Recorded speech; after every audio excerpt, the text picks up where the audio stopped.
పేరు రవి. నాది ఇట్లా రూపాయి కష్టపడే కుటుంబం నుంచి వచ్చాను. నాకు చదువు అవ్వలేదు. నేను చదువుకోవడానికి కూడా చాలా కష్టం అయిపోయింది. ఏం చేయాలో అర్థం కాక జీవితంలో ఏదో సాధించాలని ఫిక్స్ అయినా.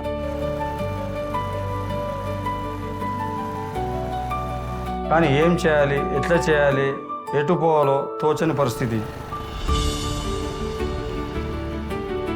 కానీ ఇదే బోయినపల్లి మార్కెట్ నా జిందగీని మార్చేసింది. ఫస్ట్ టైం మార్కెట్లో ఈ హడావిడి తప్పులు గిప్పులను చూసి ఫస్ట్ టెన్షన్ పడ్డా. కానీ వెనకకి తిరిగి చూసుకుంటే నా జీవితం నాకే నమ్మకం. మార్కెట్ అన్నప్పుడు మామూలుగా నా మార్కెట్లో లాభాలు నష్టాలు ఉంటాయి, అన్నీ ఉంటాయి. రేట్లు ఇవాళ ఒక రేటు ఉంటుంది, రేపు ఒక రేటు ఉంటుంది. డౌన్ కావచ్చు, ఎక్కువ కావచ్చు. కొత్త వాళ్ళు వస్తుందో పదాలు ఒకటి, ఒక లాభం వస్తుందో రోజు నష్టం వస్తుంటుంది. అదంతా కామనే. వ్యాపారం అన్నప్పుడు అది కామనే. బట్ ఇదేంటంటే నాకు మాత్రం ఎన్ని కష్టాలు వచ్చినా ఏది వచ్చినా నేను టీవీఎస్ని ఇవ్వలేదు. టీవీఎస్ నాకు ఎప్పుడు సాథ్ ఇచ్చింది. నాకు ఇంతవరకు అదేం టెన్షన్ పెట్టలేదు. నాకు ఒక్క టీవీఎస్ నుండి ఆ ఒక్క టీవీఎస్ తోటి నా బిజినెస్ స్టార్ట్ చేసిన.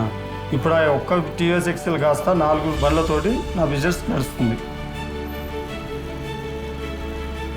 నా టీవీఎస్ ఎక్సెల్ చాలా సింపుల్ బండి, గేర్లెస్ బండి కాబట్టి ఎంత బరువునే లాగుతుంది, ఎంత రఫ్ అండ్ టఫ్గానే వెళ్తుంది. కష్టపడేటోళ్ళకి అవకాశాలు ఎలాగైనా వస్తాయి.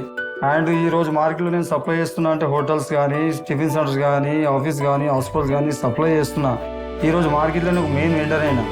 ఇంత బరువు మోయడానికి, ఇంత బరువు టైంకి హోటల్ సప్లై చేయడానికి కారణం టీవీఎస్ ఎక్సెల్.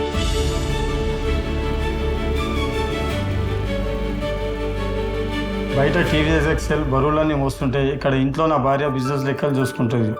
ఏమే చదువుకుంది, పైగా ఈమె పేరు కూడా లక్ష్మి.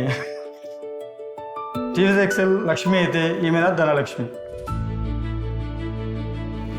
ఒక టీవీఎస్ ఎక్సెల్ చిన్న పెట్టుబడితో మొదలైన నా ప్రయాణం ఇవాళ చాలామంది కుటుంబాలకు ఆధారం ఇస్తుంది.